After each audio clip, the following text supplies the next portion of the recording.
mayam aigi video yengbiba kudingmak thagachari ado mayam ngosidi chabagi video natre mayam na ingonda sister Mukbang Natava sister de kai toge harak mayam do adagi answer idoine mayam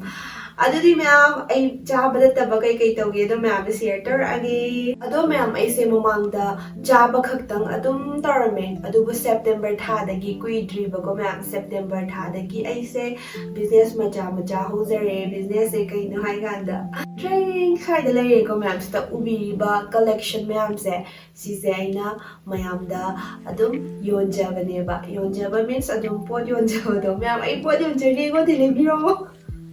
mayam pagi tawbane ko asengbagi ju asengbagi ne ai pot yonjari mayam le biro ai gi he aina video daga janura juni leima ga haizarak podo mayam phi gi ne ko mayam phi su lay nura oi banina janura clothing ngakdane aduga phi duna ai gi manabi amakakna ibani partnership oraga tawnabane sisu mayam ai isamakna sale thadabadi na jade mayam adugi sale thadabaga dudi mayam ai gi tikna jadri ko ai hoji adu condition da yamna name da lezari adumaina haini paisa thadaba ngamjadri ba ai bu yam nushiba aigona yam thajabiba ichi amakatangna aigona support tawbibagi ai si tawba ngamjarine adu isi duna ai paisa thadare haibagi support tawbi haibani ado mayam aina sumaina tawjari se asengbagi di mayam aigona support tawbiba nushibiba do adugi damakta ngamjabane hojiki haribe che duna aibu nushibiba aibu thajabiba paisa oina piraga thabak tawjaro nang kanajaro nang phangjaro na tarakpane adugi che do aina matam matang chabada soidana mayam panjarage ngasigi panjararoige Siena support tawbibagi aisi agi sale paisa thokpa ngamjarineba mayam YouTube dagi lakpa paisa haidudi yam thokpa nate kharabudi dum thoe aduduna hingbadi hek konti konagadabani da ada aigi kitang side da kitang financial problem khara leigreba ko aduna ngamjadabagi tek tawjabane mayam na nushibagi support tawbiyo si pot yonjabagi maramdi ta sengna mayam aina kanagumam dagi leiru taragasu mamanga pot ka hek masak chanjana do atom am thengnayeba aduduna tawjabane price ki different am kona lakse bako ma'am ai sigi janura gi matang kitang mayam da understand tawna ba kitang hajaram ge ma'am salary ba pot se anamana important ngakta oye pot phaba quality phaba ngakta oye bako ma'am India da sabaje pot Pai or Patti Haibagi did but Mayam the Pam is imported Hagi Mapan the Gilak Bapot Gumba like China Gumba or Thailand Gumba more the dress or shoe collection or do pure do Pazapa Mam Pangi the Naga Heidi chocolate payment to the Aduki should not da Habiti Hoi or Ambassador Tires way of styles they quasi Indian jam palm there at the same time the Guanamana Katang stylist or Izabagangu the imported or Kitang Kamahani cozy gumba stylist oibagumba se Indiana puthok taragasu khangde akhoi khar pambu walidana mayam aduna important ngakta oye anamana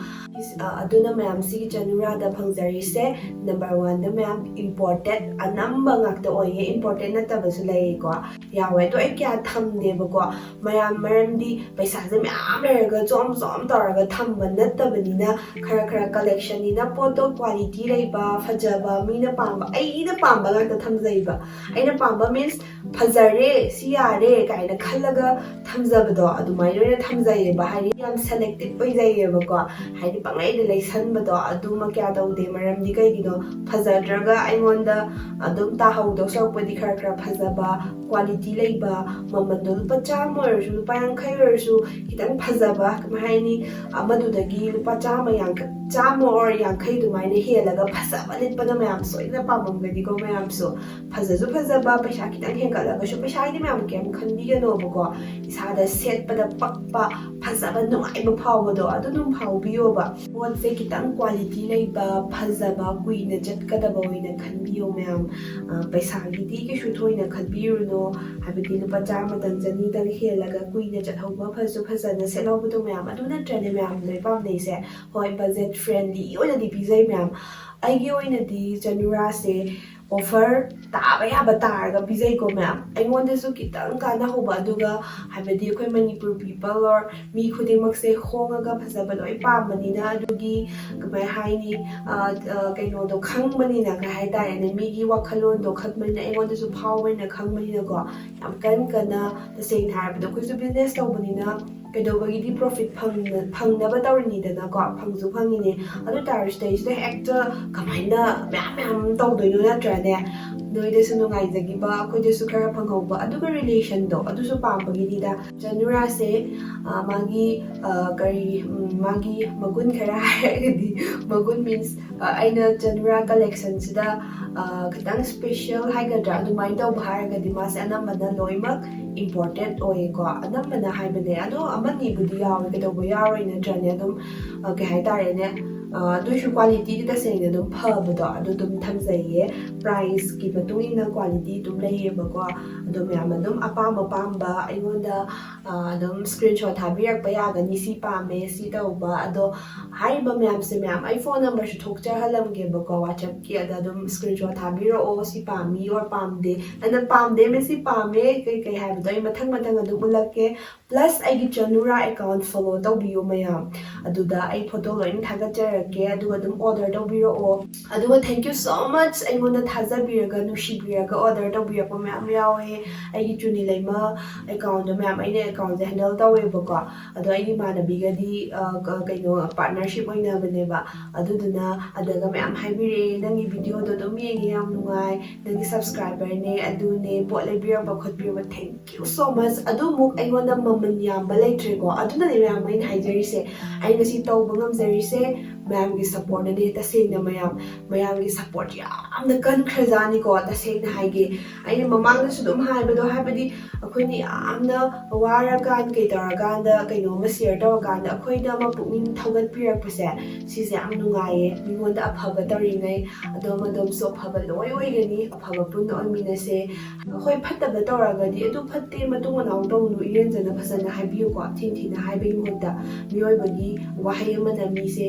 semgatpa natragasu pukning thaugatpiba haiba am leidana ko aduduna thauna araga myam toraktoine chamane myam da ingona tawbibagi ai thauna araga myam phangba phangdaba ingona tawningba pokhaliba adagi hotnaningba phawrise myam ki support ani siwa haijarange adudi myam aigi pheeron khara ujarage myam da ujarage sigi kwai first utri da hojak yamna Manipur da yamna si yam pamnaba male ko nupa gi yawde myam nupa gi yawde de saubi do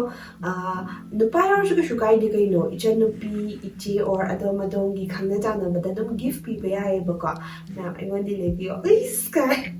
do myam sear zu khar ka to biyo ko ai ya phazai de lorak pa de masu je aro bi da phazai ko green oiraga ne sumaina mu yellow oi thorak pa se ama khak lai dai ne am phazaba je si 2 piece ne ko ma manung da ma tharaga loi maklit pa yagani ai figure at bahani mi kitang picture to bagi si size se myam medium boglit pa yadaw man yam large extra large adu di yadaw man tre ko medium bog di lit pa yagani ma se ye ko stretchable budi oi bade ba mai daw dana stretchable oi ba ko oi bagi di ai myam ne khalaki ko stretchable oi bese mai no oi pot je adu na pagalit pa pam da balayda na ko adu dune ba adu dugi wani adu myam aingonda disalake adu kamai tawi yum ko poto ani shuiba type to amana khara lan lebo ko sisna kitang tharap toraga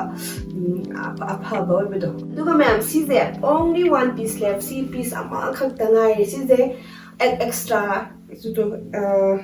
XL ne ko XL extra large se myam sigi pretty di ama celebrities ko managa yam lit pido Korea da tweet jacket to ne ba ko ado si se yam na I offer price da pija ge myam ado pa maga di screenshot habiro o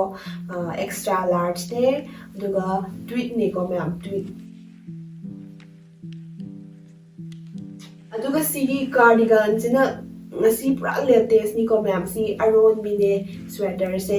pot se si amna soft oye ko ubada ma yamna soft oi bido du mai oye yam phazai ko si cardigan se si mayai khai do piam pam bado aduga si gi shape si zu myam si mai lak pai shape se as ka phaza ba letre ꯑꯩꯈꯣꯏ ꯅꯨꯄꯤꯅ ꯌꯥꯝ ꯄꯥꯝꯖꯕꯤꯗꯣ ꯑꯗꯨ ꯑꯣꯏꯌꯦꯕ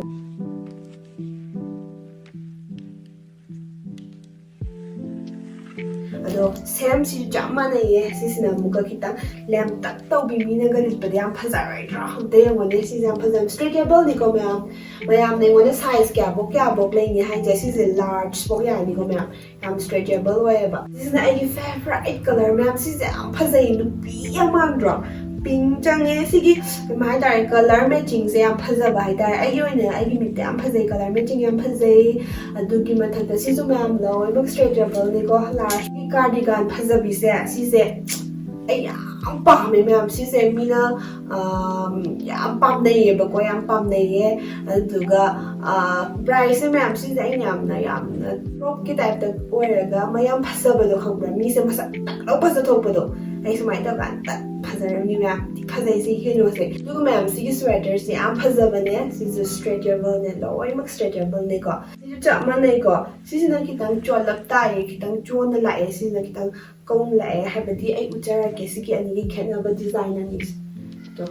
ꯁꯤꯁꯤꯅ ꯑꯃ ꯌꯦꯜꯂꯣꯁꯤꯅ ꯈꯔ ꯆꯣꯜꯂꯝꯒꯅꯤ ꯑꯃꯁꯤꯅ ꯈꯔ ꯀꯧꯔꯝꯒꯅꯤ ꯑꯗꯣ ꯁꯤꯁꯤꯅ ꯈꯪꯗꯦ ꯑꯗꯨꯝ ꯏꯁꯥꯒꯤ ꯋꯥꯈꯜꯅꯤ ꯑꯆꯣꯟꯕ ꯄꯥꯝꯕ ꯀꯥꯡꯕꯨꯅ ꯑꯗꯨꯝ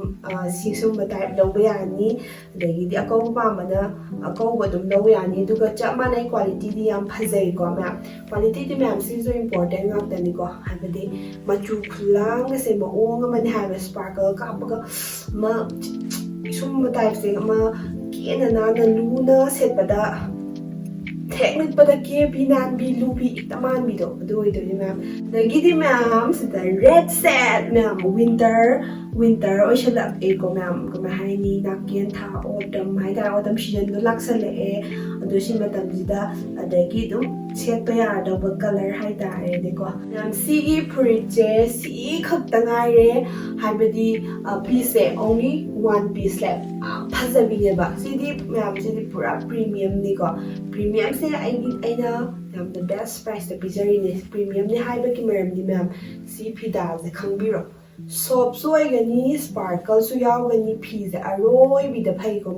ꯇꯁꯦꯡꯅ ꯍꯥꯏꯒꯦ ꯁꯤꯃꯗꯤ ꯑꯩꯗꯤ ꯐꯨꯜ ꯔꯤꯀꯃꯦꯟ ꯇꯧꯖꯒꯦ ꯑꯩꯅ ꯄꯤꯗꯣꯏ ꯄ꯭ꯔꯥꯏꯁꯁꯤꯒ ꯑꯗꯨꯒ ꯍꯥꯏꯔꯒꯗꯤꯀꯣ ꯇꯁꯦꯡꯅ ꯁꯤ ꯌꯥꯝ ꯐꯖꯩ ꯁꯤ ꯃꯊꯟꯇ ꯉꯥꯏꯔे ꯈꯔ लौनग्रे अदुगा सिसिना लास्ट पीसने हाइतारे लास्ट पीसने हाइजगे अदुगा होय फंगहवे शुम टाइपता अदो प्राइस ति याद्रे प्राइस तुदि सुया याद्रे मैम खंगनी बको अदो सि लास्ट पीसने याहौ तारदु सुमाइना सि कलर मक्से याहौद्रेको अदो सिजे अखोइना ऑफिस वेयर दा पार्टी वेयर दा खितंग केना नाना खितंग इसाजे कमाइन अपलिफ्ट तौबा हाइदरा अदुमाइना खरा फसाहनगी और नानथोहलगे ngasidi पोस्टार चटलगे काइना हारगदि सुम्बा फिटिंग यावबा फुरिटजेको असुम्बा से दum लिपिबे याइ मी याम थिना फजथोय तसें हारबदा हाइतारेने खंगदे